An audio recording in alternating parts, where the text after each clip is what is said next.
Family forgot my birthday, again. A week later, I got an invite, my brother's baby shower, hosted at the cabin I helped them buy. No apology. Just a request to Venmo $200 for catering. I sent 1 cent with a note. This is what I've got left for you. Then I blocked every number. 2 days later, my sister tried to log into the joint account. It was gone, just like me. They forgot my birthday. Again. No text. No call. No lazy Facebook post from mom with a string of heart emojis and a recycled childhood photo. Not even one of those group gifts my sister loves to spam for literally everything, including National Donut Day. Just silence. From all of them. I'm not 12. I don't need a cake or balloons. But I have 3 kids who made me handmade cards. My youngest even asked if Grandpa was coming over. I lied and said he was busy with work. He wasn't. He just didn't remember. A week later, I'm sitting on my porch drinking coffee, and I get a group text from my sister. She's all sunshine and exclamation points. Hey fam! Baby shower for Jake and Lisa next weekend. We're doing it at the cabin. So excited. Please Venmo me $200 for catering by Friday. THX. Red heart. The cabin. My cabin. Or at least half mine. Or maybe 1/4 now after all the financial juggling we did when my brother couldn't get approved for a loan on his own. It was supposed to be a family thing, but I fronted the down payment, paid the contractor, bought the furniture, installed the deck with my own tools, and even refinanced my car to help seal the deal. They threw a housewarming party 6 months ago and forgot to invite me to that too. Said it was last minute. Now it was being used for my brother's baby shower. A man who once called me uptight because I asked him to pay me back for the fence he asked me to cover. No one had run the idea by me. No invitation. Just a casual request for money. That's what I was now. An ATM that didn't require small talk. I looked at that text for a long time. Not just annoyed. Not even angry, really. Just done. There was nothing left in me for them to take. That night, I opened Venmo and sent my sister exactly 1 cent with a note. This is what I've got left for you. Then I blocked every single number. Mom. Dad. Sister. Brother. Family group chat. Done. My wife raised an eyebrow when I told her. I think she'd been waiting for this moment for years but didn't want to push me. She just said, "Good." For 2 days, it was quiet. Like someone turned down the volume on my life. Then the first ripple hit. My sister texted me from an unknown number, clearly panicking. Something about our old emergency savings account. She couldn't log in. Said it was gone. What she didn't know was that earlier that week, I'd gone to the bank and closed it. That account was originally supposed to help any one of us during a crisis. The only one who ever contributed to it was me. And the only one who ever used it. Also me for them. The balance, just under $19,000, was now sitting in a private account under my name only. I hadn't touched a cent. Not yet. I just wanted it out of reach. Then came the emails. My mom sent a long one about how confused and hurt she was. She didn't understand why I was being so cold. She reminded me that we were family. That Jake and Lisa were just so busy, and that birthdays didn't matter that much after a certain age. I didn't reply. I read that line a few times. Out loud. Then I looked at the crayon-drawn card on my desk that my daughter made, where she asked why Grandpa wasn't there to sing with them. My kids remembered. My kids cared. My family didn't forget my birthday. They just didn't think it mattered. Not unless they needed something from me. Then suddenly, I was very easy to remember. But I was done being useful to people who only saw me as a utility. Something had shifted in me. Something permanent. I wasn't even mad. I was just clear. And they were about to find out what happens when the quiet one finally decides to speak up. Part 2, the baby shower bombshell. The baby shower was set for Saturday. I wasn't invited, but I knew every detail, thanks to my sister's oversharing on social media. She posted a countdown, tagged the caterer, even showed off the DIY decorations she stayed up all night making. A real effort. Not like remembering a sibling's birthday or anything. They were calling it Baby Bash at the cabin. I guess Jake and Lisa thought they were influencers now. Jake posted a selfie on the deck I built, captioned, Built for moments like this blue heart dot. He didn't tag me. Of course he didn't. What they didn't know was that I still had partial ownership of the property. And I had the key. I wasn't going to crash the party. That would have been too obvious. Too petty. I didn't need a scene. What I needed was a reminder. A small, surgical disruption. Something they'd feel but couldn't publicly complain about without looking stupid. So I made a phone call on Friday afternoon. Spoke with the property manager who handled cabin rentals in the area. I gave him a heads up. The cabin was off limits for the weekend due to unresolved ownership disputes. No rentals, no events. Liability issue. He knew me. I'd hired him to manage short-term stays when we weren't using it. He was confused but said he'd lock it down. Then I called the county and filed a temporary injunction on the use of the cabin for events. Just enough red tape to make it unappealing. I also had the water shut off for maintenance. The gas company got the same call. Clogged line. I did all this from my couch while watching my son build a Lego spaceship. Saturday morning, 10:42 a.m. My phone buzzed, new number again. It was my sister. Texted. Why is there a lock on the driveway gate? People are arriving. Did you do this? No reply. Then another. You can't be serious. We have catering coming. Guests are driving from 3 hours away. Lisa's crying. Still no reply. An hour later, I got a message from my mom. She skipped the guilt and went straight to panic. Kurt, you need to fix this now. This is a special day for Jake. Be the bigger person. Please. Be the bigger person. That line hit different. Because that's what I'd been for years. The one who drove 4 hours to help Dad move a couch. The one who paid the deductible when Jake wrecked Mom's car. The one who said yes to everything and got forgotten when it wasn't convenient to remember me. I watched the stories come in later. The event was moved last minute to my parents' backyard. No mountain views. No fancy charcuterie table. Just a bunch of mismatched chairs and a folding table full of Costco snacks. Jake didn't look happy. Lisa didn't smile once. My sister posted a story with the caption, "Not what we planned, but we made it work, flex biceps, sparkling heart dot." No one tagged me. Monday, I got a call from Dad. I didn't answer, but he left a voicemail. He sounded tired. Said we needed to talk. I ignored it. Then on Wednesday, my mom showed up at my house. Uninvited. My mom showed up uninvited on a Wednesday morning with a container of banana bread like that was supposed to make it all okay. Not that she'd baked it herself. I could smell the grocery store on it. I didn't invite her in. Just stepped outside and closed the door behind me. She started with small talk. Weather. My lawn. The flowers. I let her talk. Eventually, she moved into it gently, like she was afraid to admit why she was actually standing on my porch. We didn't mean to forget your birthday. That's what she said? Not. I'm sorry. Just that they didn't mean to. I told her I wasn't mad about the birthday anymore. Because forgetting a birthday is just a symptom. The real disease is being forgotten altogether, except when they need something. She tried shifting the blame to being busy. Said Jake and Lisa had been so overwhelmed. That nobody was trying to hurt me. I asked her when the last time anyone in our family called just to check on me was. Not for help. Not for money. Just to ask how I was doing. She couldn't answer. She looked at her shoes instead. Then she asked if I really had the water and gas shut off at the cabin, like Jake was claiming. I said I did. She said Jake was furious. That Lisa cried. That they had guests show up with gifts and nowhere to sit. That everyone had to cram into her backyard and they were embarrassed. I told her that was the point. She blinked like I slapped her. I asked her why it's only when I finally push back that anyone notices I'm here.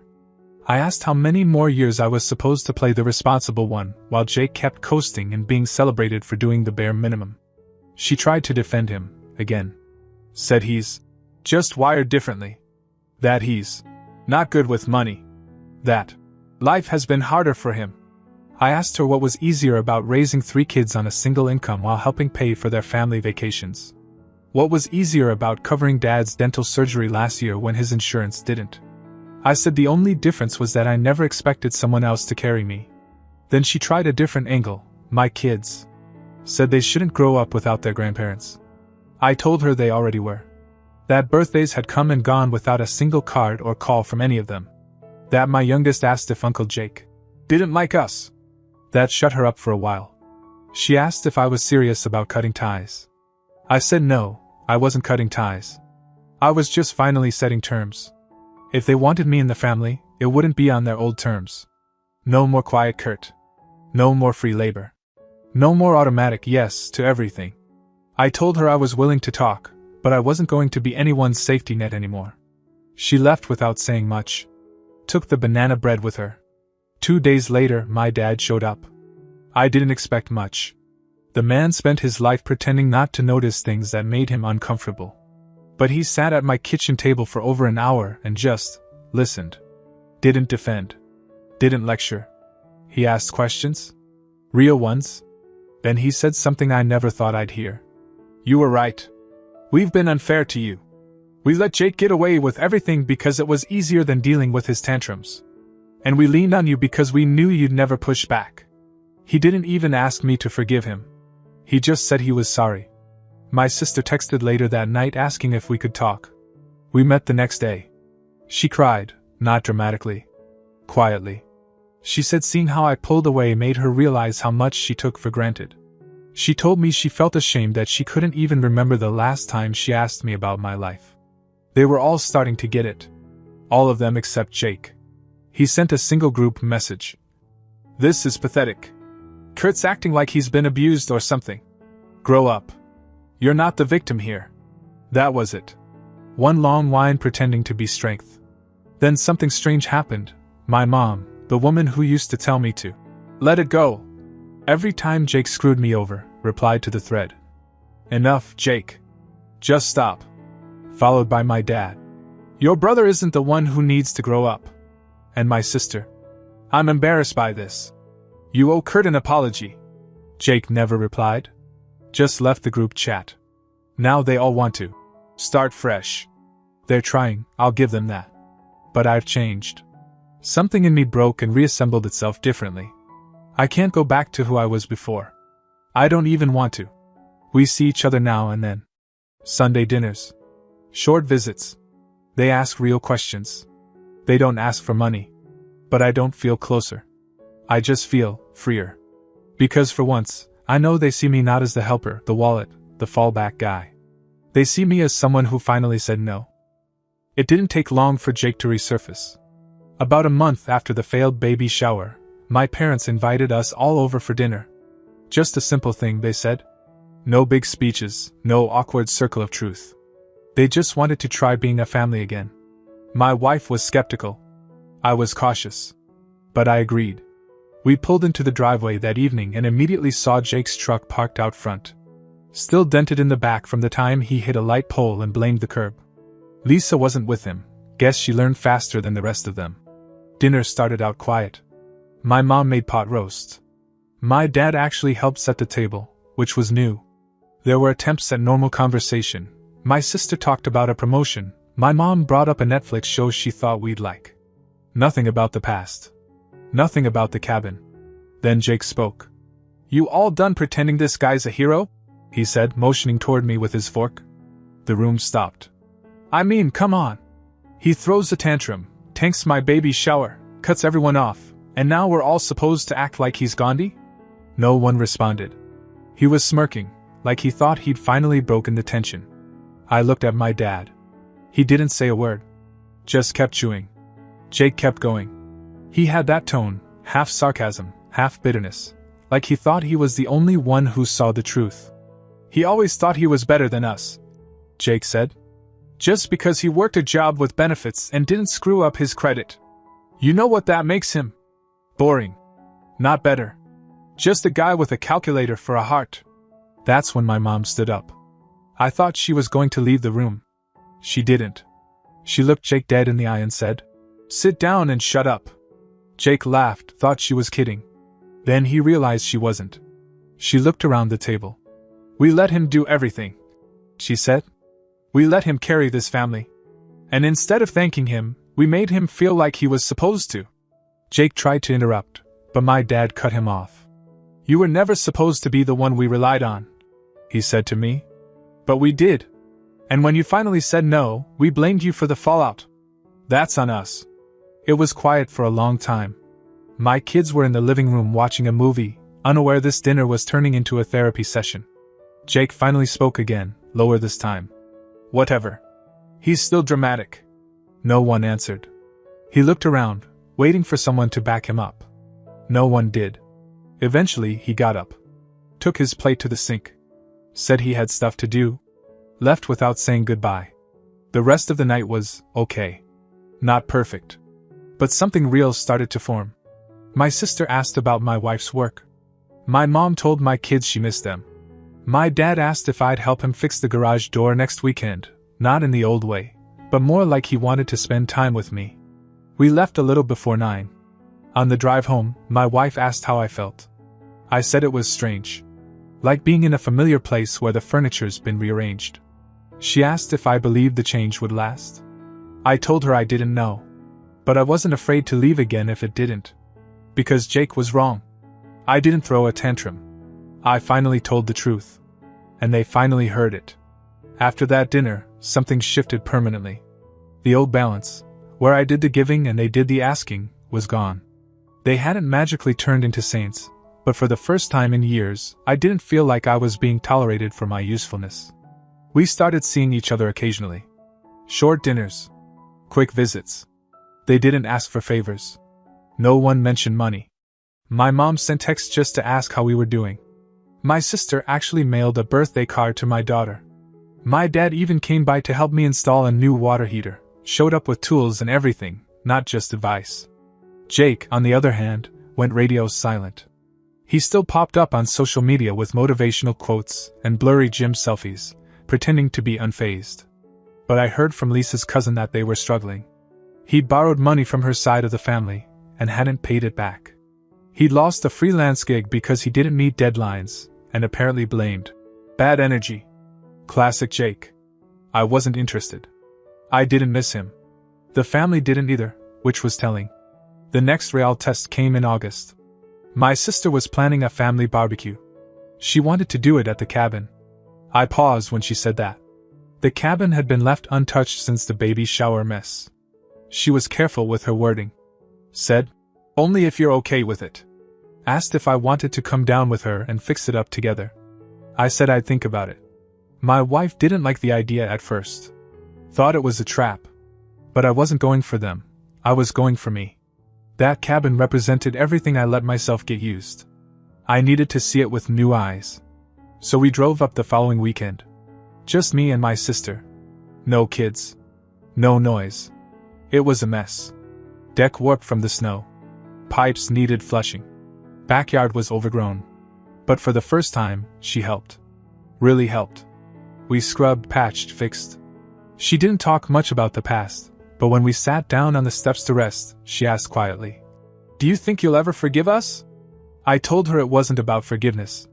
I wasn't carrying hate. I just wasn't handing out free access anymore. "If I let you back in," I said, "you're coming through the front door. No more side doors. No more sneaking through my calendar, my bank account, or my conscience." She nodded. There. We had the barbecue 2 weeks later. Everyone showed up, except Jake. The food was good. The kids ran around. My dad manned the grill and didn't try to fix anything. My mom asked me questions about work, not about what I could do for someone else. It was peaceful. At one point, my son asked why Uncle Jake wasn't there. My dad answered before I could. He said, "Sometimes people need more time to grow up." And my son, in that brutally honest way kids have, just said, "But he's already old." We all laughed. Even my mom. That night, my sister handed me an envelope. Inside was a check. $3,000. She said it was her share of what I'd put into the cabin. Said it wasn't everything she owed me, but it was a start. She told me she was making things right, one piece at a time. I believed her. For the first time in a long time, I didn't feel like I was part of a broken family. I felt like I was part of a rebuilding one. But I wasn't putting the old weight back on. I'd set the new terms. Thanksgiving was my mom's idea. She said it like it was a mission, one big family meal to show we were whole again. She was calling it the reset. Said it would be good for the kids. Said it was time to close the chapter. I didn't agree, but I didn't fight it either. I was curious. Curious to see if anything had really changed or if we were just playing a new round of the same old game. They invited Jake too. My dad even told me over the phone. He said he's willing to show up if everyone acts normal. Right. Because Jake's version of normal is the world revolving around him without making a single orbit back. He showed up 20 minutes late in a button-up shirt that still had the tags on it. Brought a bottle of cheap red wine like it was a grand gesture. Didn't say hi to me or my wife. Just walked in like he owned the place. Told my mom he hadn't eaten all day because Lisa's on some cleanse nonsense again. Lisa wasn't with him. I didn't ask why. Dinner was awkward from the start. My mom tried too hard, my sister was too quiet, my dad kept changing the subject anytime silence threatened to settle. Jake acted like nothing had happened. Asked my kids how school was, joked with my wife like he hadn't insulted me the last time we'd been in the same room. Then halfway through dinner, he raised his glass and said, "I think it's time we let bygones be bygones." Everyone froze. My sister stared down at her plate. My mom gave a weak smile. My dad didn't move. I said, "You're welcome to let go of whatever you're holding." "I already have." Jake rolled his eyes. "Here we go." And there it was. The real Jake. The one who couldn't stand being anything less than the center. "You really love this whole I'm the wrong one thing, don't you?" he said. "You've got everyone eating out of your hand now. Must feel good." I didn't even look at him. I cut into my turkey. Said, "No, what feels good is not needing to explain myself anymore." He laughed, but it wasn't real. "You think you're better than us." My dad put his fork down. "Jake, that's enough." "No," Jake said. "Let's not pretend. You all just got tired of dealing with me. So now Kurt gets to be the golden child because he finally grew a spine and blocked everyone." My mom stood up. "Jake, this dinner was to bring us together." He shrugged. "You brought us together. Now you're watching the split." No one spoke. He stood there for a second, waiting for someone to defend him. No one did. Then he pushed back his chair and left. Didn't say goodbye. Didn't even take his coat from the rack. Just walked out. We all sat there for a while. My daughter asked if he was coming back. My mom said, "Not tonight." After the dishes were done and the kids were asleep in the car, my dad walked us out. "I'm sorry," he said quietly. "I thought maybe he'd get it this time." I shook my head. "He doesn't want to get it. He just wants it to go his way." My dad nodded. "He's gonna have to learn it the hard way, I guess." "I'm done being the lesson," I said. He didn't argue. Back home, I sat in the garage for a while after everyone went to bed. Thought about the dinner, the silence, the wine glass still sitting on the table half full. This was the closest we'd ever come to a reunion, and it still wasn't one. Because the truth is, not every story needs to end in togetherness. Some people stay behind. Some people only come close enough to test your boundaries again. And some families don't need fixing, they just need redefining. I wasn't angry anymore. I wasn't bitter. I was just done. The next week, my mom sent pictures from Thanksgiving. My dad sent me a text asking when I was free to grab coffee. My sister asked if my youngest liked Legos because she found a cool set on sale. Life moved forward. But Jake stayed out of the picture.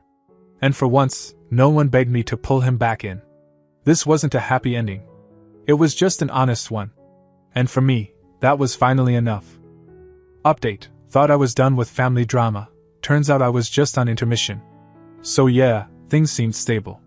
After that last Thanksgiving debacle, I figured the dust had finally settled. My parents were showing up more often, mostly just for the kids, but still. My sister and I were slowly rebuilding something real. And for the first time in years, I had mental space to breathe. Until last week. I was at work when I got a call from a number I didn't recognize. I usually ignore those, but something made me pick up. "Hi, this is Claire from Pinebrook Title Services. I just had a few quick questions about the transfer documents for the cabin." "Transfer documents?" I didn't say anything for a second. She continued, a little hesitant now. "We've got your name listed on the original co-ownership agreement, so we just need your sign-off to proceed with the full transfer to Jake McAllister." "Yeah. Jake. trying to quietly transfer the cabin into his name behind my back. I kept my voice calm and said I'd need all the documentation sent to me before I could confirm anything. Hung up. 10 minutes later, the email hit my inbox.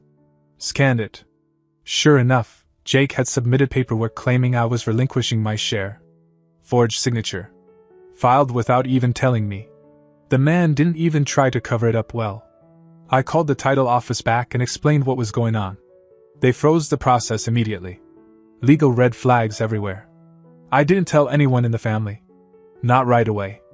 Instead, I showed up at my parents' house unannounced the next day.